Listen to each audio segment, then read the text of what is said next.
Hey everybody, Reefgrrl here. Welcome to the Tuesday point and shoot update for October the 30th, 2018. This week is another good news week. Things are going pretty good with the testing. As of last night, my calcium was 454, magnesium 1425, nitrates of 10, phosphate 0.132, and alkalinity 8.1, where alkalinity last week was 7.9, so it's right in the zone where I like to keep it. So a little bit of exciting news starting over on the right hand side here. This toadstool with a big hole in it, if you follow me on Instagram, you'll know what that's about. We have a baby. There it is. And I'm hoping it'll attach to this rock. The elastic band is kind of in a narrow spot. I don't know whether that lump on the left will do anything, but I guess we'll find out. There is, I noticed just the other day, a pally-frag right up against the candy cane here. That used to be back by the Goniastria, so I'm assuming that a snail knocked it off.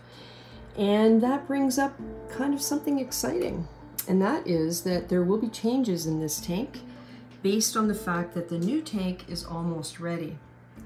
So that pally-frag, along with this one, which is, I believe, a solar flare, and I have an utter chaos over here, and also this Yuma Recordia rock, the war coral. I am leading to something here. The corky sea finger, this beauty right in the middle here, and the green toadstool will all be going into the new tank when it's ready. And that's going to take some pressure off of this tank with the overcrowding that I've got going on in a few places where things are just getting too big. The other thing that I'm going to move over is probably going to be Gorgeous George, because George is having a little bit of trouble in this tank inflating fully. I really don't know why. Maybe he senses Stanley so close to him, and Buster over here, I don't know, but although he's looking pretty good today, there are times when he's really struggling. The other thing I'm going to change is the barnacle. I think I mentioned on one other video that it didn't turn out as I anticipated, and besides this bunch of pallies here, most of the zoanthids really aren't doing anything. Now, Elvis lives in the barnacle, so thankfully I have another barnacle. This used to be a big barnacle, but I took the hacksaw to it and got a really nice size piece. So this is going into the sump, and when the new tank is ready, I will move this barnacle over, and hopefully Elvis will adopt the new home. I guess I'll have to wait and see. So I do a quick tour over here. You can see the hammer is really getting back to its old self. Stoli looks good, Devil's Eye Chalice, and the Duncan, as always, is full and fluffy. The acans in the last week seem to have improved a lot. The torch, something going on with the torch, but it's not dying. I just wonder if it's putting all its energy into making new heads, because it really hasn't extended its tentacles a lot.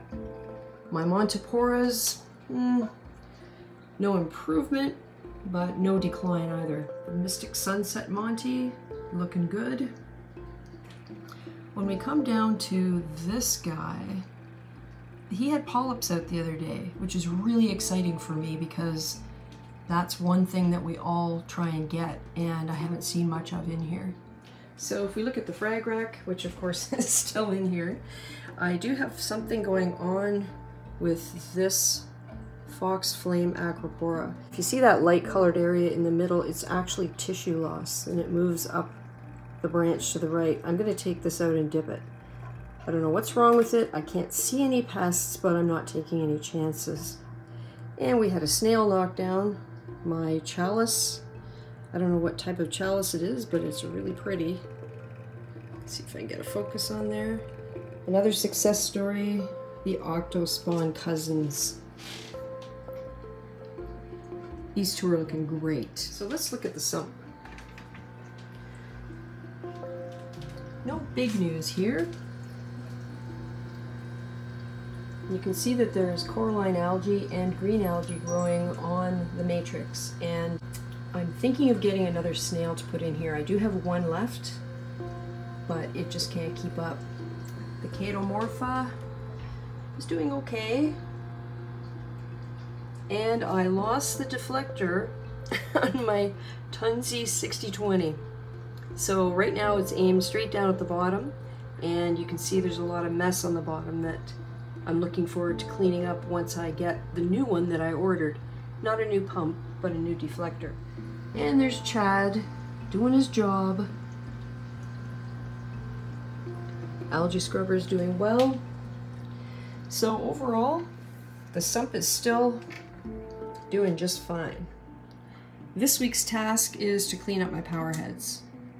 Normally when they need cleaning, it's because they're so full of algae that they're not functioning. But in this case, it's coralline algae. I'm seriously considering getting a tuxedo urchin.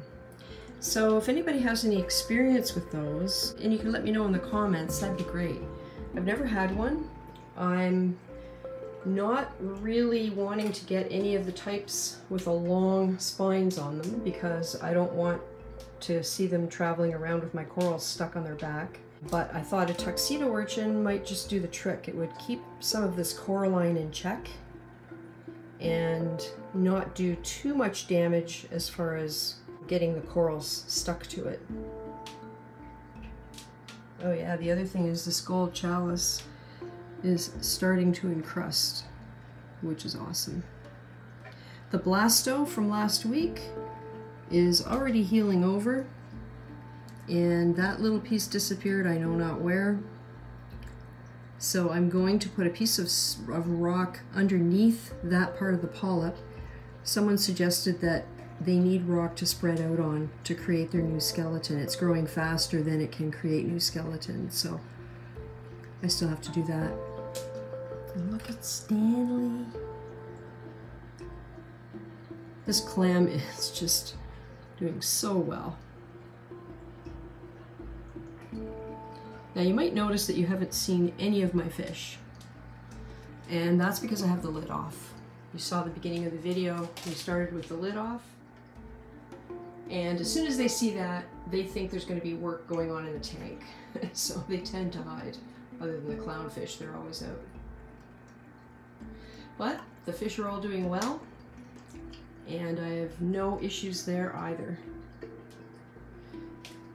So now it's a matter of me doing my job, keeping things clean, keeping the dosing up to speed, which, by the way, calcium.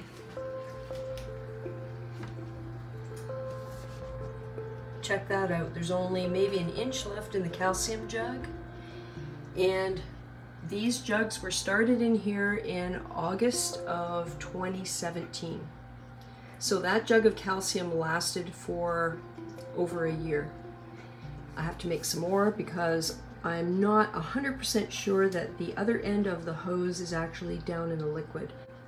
And I can't see because those containers are translucent, so you can't really see into them. I'll give you a quick glance at the new tank. Let me turn the light on for you.